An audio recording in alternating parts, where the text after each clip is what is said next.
Now that you've got a lot done on your graphic organizer and you're almost ready to work on your rough draft, so you want to improve some of those vocabulary words and make them stronger. Make sure you have your graphic organizer in front of you and you want to be able to work on that and make changes within the graphic organizer. We'll do that first and then we will eventually type those into our rough draft. When you're improving vocabulary, you're going to think about three things. One, you're going to look for repeated words to make sure you're not repeating the same word or phrase over and over again. You want to get rid of any weak words, especially the word nice, and you want to try to clear up any confusing words.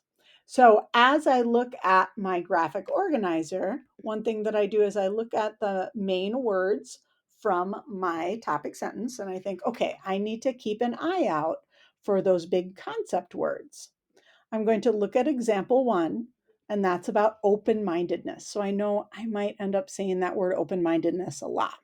So, I'm going to read it out loud to myself because that'll slow me down enough to catch some mistakes. A learner profile trait I identify with is open mindedness. Part of being open minded is accepting constructive criticism. I try to keep an open mind when I get advice from people. Now, in those three sentences, I've said open mind or open mindedness 3 times. So I know I have to change those. For example, my dog Bandit was having a hard time playing nicely with my niece Lily. That word nice is one that's like, that's very vague. What does that mean? So that's one that you want to get rid of. Other words you want to get rid of are stuff or things. Try to be more specific. I asked a friend to help me train him to act more calmly around little kids. That word him is kind of, it's not really clear what we're talking about here. So I'm going to change that up. This part of my identity helps me to keep learning and growing. So I've identified the areas that I need to change. And then my next step is thinking about, all right, how do I use different words for those? So open mindedness, I love putting that into Google, looking at synonyms and getting a list of things that I could use. I'll try some of those out to see if they fit because they won't all. Like if I said non discriminatory, that's not going to fit, but maybe receptive or broad minded. Disinterested? Nope, that's not going to work. So you don't want to just take any word from that list. Try it out. I'm also going to look at this idea of playing nicely because when I'm talking about playing nicely, what I really mean is that Bandit was playing rough with Lily.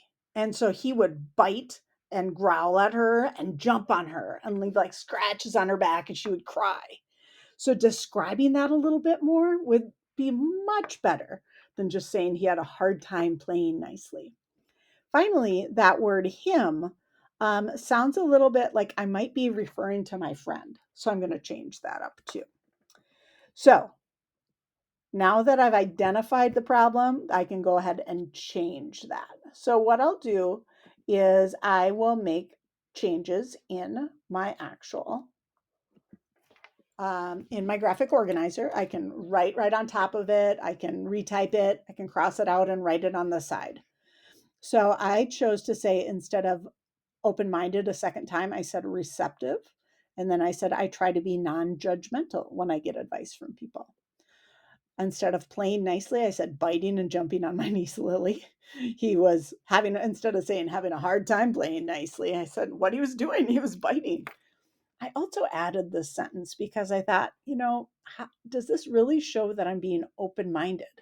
So I wrote, I knew I needed an expert. So that leads to like, I knew that I didn't know everything. And instead of saying him, then I changed that to bandit. I said bandit up here, and then I used pronouns to refer to him. So I changed that to bandit again. So go through all of your examples and explanations and check first for repeated words, then for weak words like nice, things, or stuff, and then check for any places that you think might be confusing. And that's really helpful to check with a partner and change those up so that you have improved strong vocabulary.